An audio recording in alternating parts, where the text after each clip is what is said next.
غرض جو کچھ ان کے دماغ میں آتا تھا کر گزرتے تھے۔ سالیس نے سورج گرہن اور چاند گرہن کی اصل وجہ بیان کی، مگر اس کی رائے کا لوگوں نے مذاق اڑایا۔ اپنی بات کو ثابت کرنے کے لیے اس نے کامل سورج گرہن کے متعلق جو کہ 585 کاف میم کو ہونے والا تھا حساب لگا کر اس کی صحیح تاریخ معلوم کی اور برسوں پہلے اس تاریخ کا اعلان کر دیا۔ لوگوں نے اس تاریخ کا بڑی بے صبری سے انتظار کیا، اور جب اس تاریخ عین دن کے وقت رات کا سا اندھیرا چھا گیا تو سالیس کی عظمت ان کے دلوں میں بیٹھ گئی۔ اس زمانے کے لوگوں کے نزدیک سورج روشنی کا ایک بڑا تھال تھا جس کا سائز وہ اتنا ہی سمجھتے تھے جتنا وہ ظاہری آنکھوں کو نظر آتا تھا۔ سالیس نے سورج کے متعلق پہلے یہ انکشاف کیا کہ وہ لاکھوں میل چوڑا ہے۔ آج ہم جانتے ہیں کہ سورج کا قطر 8,34,000 میل ہے، اسی لیے سالیس کے لیے جس کے پاس پیمائش کے جدید آلات نہیں تھے، سورج کے قطر کو لاکھوں میل کا قرار دینا اس کی حیت دانی کا ایک شاہکار ہے۔ سالیس سے پہلے شمسی سال جس کے مطابق موسم بدلتے ہیں 360 دن کا سمجھا جاتا تھا، سالیس نے سب سے پہلے اسے 365 دن کا بتایا، اور یہ صحیح اندازہ بھی اس کی حیت دانی کے کمال کا ایک اور روشن ثبوت ہے۔ لیکن اس کی عظمت محض حیت دانی ہی پر منحصر نہ تھی، اس کی تحقیق اور جستجو کا دائرہ حیت کے علاوہ دیگر علوم پر بھی محیط تھا۔ مصر میں سالیس نے جیومیٹری کا علم حاصل کیا تھا جس میں اہل مصر خاص دستگاہ رکھتے تھے، اور اس کی ایک حقیقی وجہ بھی تھی۔ اس زمانے میں مصری امراء کی بڑی بڑی زمینیں دریائے نیل کے کنارے تھیں۔ جب نیل میں طغیانی آتی اور اس کے بعد دریا کی گزرگاہ میں کچھ نہ کچھ تبدیلی واقع ہو جاتی تو ان زمینوں کے بعض حصے دریائے برد ہو جاتے، اور بعض حصے جو پہلے دریا برد ہو چکے تھے دوبارہ خشکی کا حصہ بن جاتے تھے۔ اس لیے ہر سال ان زمینوں کے رقبوں کی پیمائشیں کرنی پڑتی تھی۔ اس عملی ضرورت کے باعث ان کے ہاں جیومیٹری کی بنیاد پڑی جس میں مصری عالموں نے خاص مہارت حاصل کی۔ عملی جیومیٹری کا یہی علم سالیس نے مصریوں سے حاصل کیا اور پھر اپنے دماغ کی جدت سے اس کو اثباتی جیومیٹری کے قالب میں ڈھال دیا۔ مصر کے وہ فلک بوس مینار جو اہرام مصر کہلاتے ہیں اور آج تک سیاحوں کی منزل مقصود ہیں، سالیس کے زمانے میں بھی موجود تھے۔ سالیس نے سائے کی مدد سے ان میں سے ہر ایک کی بلندی ناپی۔ اس کا طریقہ بہت سادہ تھا۔ اس نے دن کو ایک ایسا وقت منتخب کیا جب اس کا اپنا سایہ ناپنے پر عین اس کے قد کے برابر نکلتا تھا، اور اس وقت مینار کے سائے کو ناپ لیا۔ ایک ایسے دور میں جب بعد کے زمانے کے تمام آلات پیمائش ناپید تھے، اس سے زیادہ سادہ اور صحیح طریقہ اور کون سا ہو سکتا تھا۔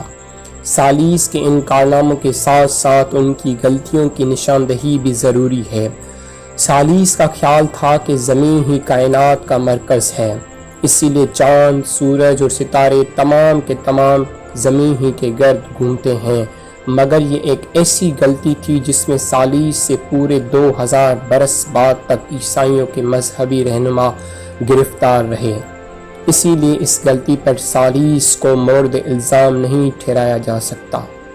اس کی دوسری غلطی یہ تھی کہ اس نے پانی کو تمام کائنات کا منبع قرار دیا۔ اس کے خیال میں پانی اصل ہے اور دنیا بھر کی تمام چیزیں پانی سے پیدا ہوئی ہیں، مگر ان ابتدائی ایام میں اپنے خیالات کا نشو و نما پا جانا کچھ اچنبھے کی بات نہیں ہے، کیونکہ دوسرے فلاسفرز کی طرح سے اس بارے میں اس سے بھی کہیں زیادہ عجیب و غریب خیالات کا اظہار کیا گیا ہے۔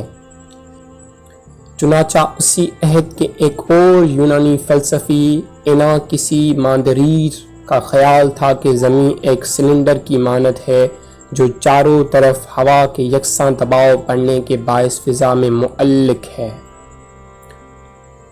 اس ساکن سلنڈر کے گرد چاند، سورج اور ستارے گردش کناں ہیں۔ زمین پر جانداروں کے ظہور کے متعلق اس سائنسداں کا نظریہ یہ تھا کہ سورج کی گرمی سے ابتدا میں زمین پر جگہ بجگہ کئی ابھار پیدا ہوئے، پھر جس طرح انڈے کے تڑکنے سے اس کے اندر سے بچہ نکل آتا ہے، اسی طرح ان ابھارے کے پھٹ جانے پر ان کے اندر سے طرح طرح کے جانور نکلے۔